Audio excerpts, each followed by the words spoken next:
नाज़रीन आदाब। सबसे पहले एच न्यूज़ में आपका खैर मकदम है। एच न्यूज़ में हम लेकर आए हैं आपके लिए कुछ मालूमाती खबरें। हिंदुस्तानी आज़मीन हज का पहला काफिला हज बैतुल्लाह के लिए रवाना।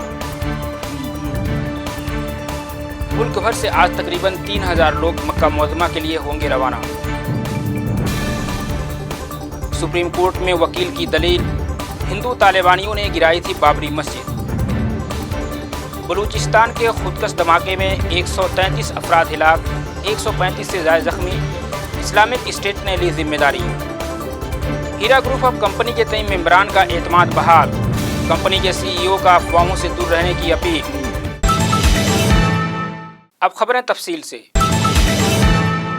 हिंदुस्तानी आदमी ने हज का मुबारक सफ़र आज से शुरू हो चुका है। पूरे मुल्क से आज तकरीबन 3000 से ज़ायद लोग हज के लिए सऊदी अरब रवाना होंगे।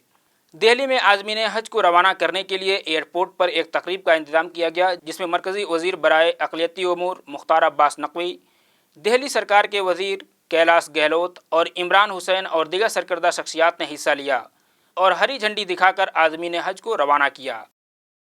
आपको बता दें कि कुछ अफवाहों की बुनियाद पर, जो कि मुबैना तौर पर कुछ शरपसंद अनासिर की चाल थी, हीरा ग्रुप ऑफ कंपनी के मेंबरान में थोड़ी बेइत्मीनानी देखने में आई थी, जो कि अब ख़त्म हो गई है और कंपनी के तय मेंबरान का एतमाद दोबारा बहाल हो गया है। बता दें कि जो बैड एलिमेंट्स इस घिनौने काम में मुलविस थे, वो अपने ही बुने हुए जाल में फंस चुके हैं और उनका हश्र बहुत बुरा हुआ है। कंपनी के सीईओ डॉक्टर नौहेरा शेख ने एक बार फिर मेंबरान और बिजनेस पार्टनर से ये दरख्वास्त किया है कि वह आइंदा इस तरह की अफवाहों से दूर रहें और किसी को भी बिल्कुल घबराने की ज़रूरत नहीं है। सुप्रीम कोर्ट में आज बाबरी मस्जिद मिल्कियत का मुकदमा पेश हुआ तो चीफ जस्टिस ऑफ इंडिया की हिदायत के मुताबिक जमीयत उलमा हिंद के सीनियर वकील डॉक्टर राजीव धवन मुखालिफ फरीकैन की बहस का जवाब देने के लिए खड़े हुए तो सबसे पहले उन्होंने ये कहा कि जजों ने पिछली समाअत पर मुझसे मेरा अकीदा पूछा था और आज मेरे एक मुसलमान वकील दोस्त ने कहा है कि आप आधे मुसलमान हैं और हमारे हिंदू दोस्त वकील सोचते हैं कि मैं आधा हिंदू भी नहीं। लेकिन जज साहब, हिंदुस्तानी आइन ही हमारा अकीदा और मजहब है। उन्होंने किसी लागो लपेट के बगैर कहा कि जिस तरह अफगानिस्तान के शहर बामियान में तालिबान के जरिया महात्मा बुद्ध के कदीम मुजस्समे और दिगर मुजस्समे को जबरन तोड़ दिया गया, ठीक उसी तरह अयोध्या में बाबरी मस्जिद को जबरन शहीद किया गया।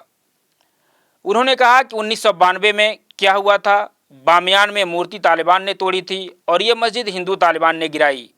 ये नहीं किया जा सकता और ऐसा नहीं किया जाना चाहिए था और ऐसा करने का हक किसी को नहीं है।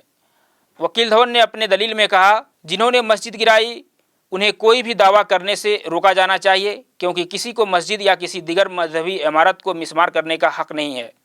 राजीव धवन ने बहस को आगे बढ़ाते हुए ये भी कहा कि इस मामला में शिया सेंट्रल वक्फ बोर्ड को बोलने का कोई हक नहीं है, क्योंकि बाबरी मस्जिद सुन्नी वक्फ बोर्ड की है, जिसका फैसला 1946 में हो चुका है। उत्तर प्रदेश हुकूमत की जानिब से गुज़िश्ता समाअत में additional solicitor general Tushar Mehta न सिर्फ अदालत में पेश हुए थे, बल्कि उन्होंने बहस में हिस्सा भी लिया था। डॉक्टर राजीव धवन ने आज इस पर अपना एहतजाज दर्ज कराते हुए अदालत को बताया कि बाबरी मस्जिद की शहादत के बाद हुकूमत उत्तर प्रदेश ने इस मामले में गैर जानिबदार रहने का इंदिया दिया था, लेकिन अब हुकूमत अपने इस वादे से पलट गई है, जिसका वाज़ेह सबूत additional solicitor general Tushar Mehta की गुज़िश्ता समाअत के दौरान की गई वो बहस है, जिसमें उन्होंने कहा है कि मुस्लिम फरीकैन का ये मुतालबा कि मामला की समाअत एक कसीर रुकनी बेंच करे गैर ज़रूरी है। डॉक्टर राजीव धवन ने कहा कि हिंदू फरीकैन का ये कहना कि अब जबकि मस्जिद शहीद हो गई है तो अब हमें इससे आगे बढ़कर सोचना चाहिए, यह गलत है और अगर इस रवायत को तस्लीम किया गया तो फिर मस्जिद, मंदिर, चर्च, गुरुद्वारे और दीगर इबादतगाहें कुछ भी महफूज नहीं हो सकेंगी। वाज़ेह हो कि जमीयत उलमा हिंद की जानिब से senior advocate doctor Rajeev Dhawan ने तकरीबन 1.5 घंटे तक बहस की, जो नामुकम्मल रही। अब मामले की अगली समाअत के लिए अदालत ने 20 जुलाई की तारीख मुकर्रर की है। दूसरी तरफ बीजेपी के कौमी सदर अमित शाह ने चुनाव के मद्देनज़र विवादित बयान देते हुए बाबरी मस्जिद और राम मंदिर के मसले को फिर से सुर्खियों में लाने की कोशिश किया है। कल हैदराबाद में उन्होंने कहा कि 2019 आम इंतखाबात से पहले अयोध्या में राम मंदिर की तामीर शुरू कर दी जाएगी। एक आला ओहदेदार को ये मालूम होते हुए कि यह मामला अभी अदालत उज़्मा में ज़ेरे इल्तवा है, इस तरह का बेतुका बयान देना ज़ेबा नहीं देता और सभी को सुप्रीम कोर्ट के फैसले का इंतज़ार करना चाहिए।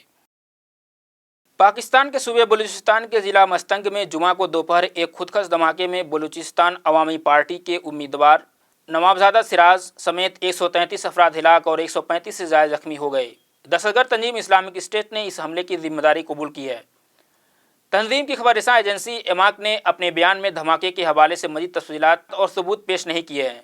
बलूचिस्तान निगरान वजीर सेहत फैज़ काकर ने बताया कि मरने वालों की तादाद 133 तक पहुँच गई है और 135 से ज़्यादा जख्मी हुए हैं।